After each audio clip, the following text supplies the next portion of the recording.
മലയാളി കവിയാടാ ചുമ്മാ സടകുട്ടം ഉണർന്നല്ല കപടം നിന്റെ കഥ കഴിയുമ്പോൾ കാര്യത്തിലേക്ക് വാ. കാര്യത്തിൽ വരാനടി. അപ്പൊ ഞാൻ എന്ത് ചെയ്തു? നവാസ് പറയാത്തോണ്ട് ഞാൻ എഞ്ചിനീയറെ കാണാനില്ല. ഞാൻ ജംഗ്ഷനിൽ പോയി നിന്നപ്പോൾ കാണാൻ എഞ്ചിനീയർ കൂട്ടുകാരനായിട്ട് വലിയൊരു വണ്ടി പറഞ്ഞു, കാറിൽ പറഞ്ഞു. അത് വലിയ കാറെന്ന് ചോദിക്കും പറഞ്ഞിരിക്കുക ബസ് പോലെ ഇരിക്കുന്നു. പിന്നെ ബസ് എന്ന് പറഞ്ഞ പോലെ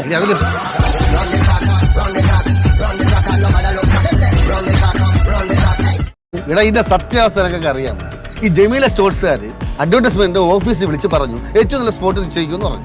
അവർ നോക്കി ഇവിടെയൊക്കെ നോക്കിയപ്പോൾ ഏറ്റവും നല്ല സ്പോട്ട് ഇതാണ്. അതുകൊണ്ട് അവർ ഇവിടെ കൊണ്ട് ഫിക്സ് ചെയ്തു. ഞാനൊന്നും അറിഞ്ഞിട്ടൊന്നുള്ളത്. അത് പിന്നെ ഇത് നാഷണൽ ഹൈവേ ആണല്ലോ, അപ്പൊ പിന്നെ ഇവിടെ തന്നെ വെക്കണം.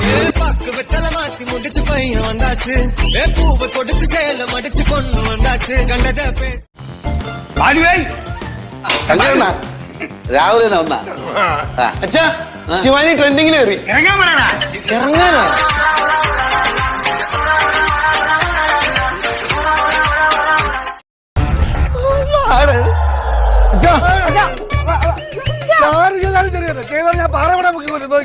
ഇത് ആരാണെങ്കിലും നന്നായി അല്ലേ?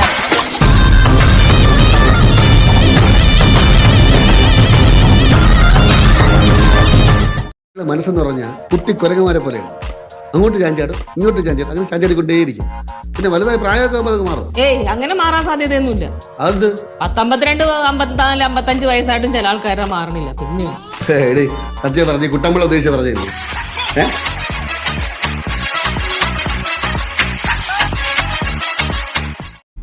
ഒരു കാര്യം പറയാം, ഒരു ലെവൽ എത്തിക്കഴിഞ്ഞാൽ പടവലത്ത് വിട്ടോണം. നീക്ക കൂടെ നിന്നോണം കേട്ടാ. ഇവിടെ എന്റെ കൂടെ കഴിയുള്ള സ്റ്റാൻഡേർഡ് നോക്കില്ല. അല്ലെങ്കിൽ നിങ്ങളൊരു ലെവൽ എത്തിക്കഴിഞ്ഞാൽ പിന്നെ എന്റെ കഷ്ടകാലം ആരംഭിച്ചു എന്ന് എനിക്ക് നന്നായിട്ട് അറിയാം. അയ്യേ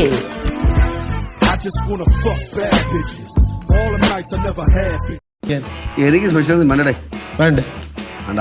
ഞാൻ വെച്ചിന്ന് ബീഫ് വാങ്ങിച്ച് കൂട്ടിയാലോ? എടാ ബീഫ് വാങ്ങില്ല, മുറ്റിയത് വാങ്ങിക്കല്ല, നല്ല ഇളത് വാങ്ങിക്കണം. നല്ല കടിച്ചാൽ കടി പറ്റുള്ളൂ കേട്ടാ, സോഫ്റ്റ് ആയിരിക്കും. ഞാൻ അച്ഛനെ വേണ്ടാന്നല്ലേ പറഞ്ഞത്.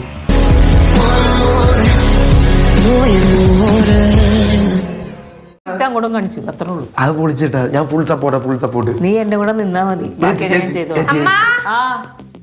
കൊച്ചു പഠിക്കാൻ വിളിച്ചിട്ട് വരുന്നില്ല. ആ കൊച്ചു MBBS ഒന്നല്ല പഠിക്കണത്. നീ പോയി പഠിക്കാതെ കണ്ടു കൊച്ചു പഠിച്ചോളൂ.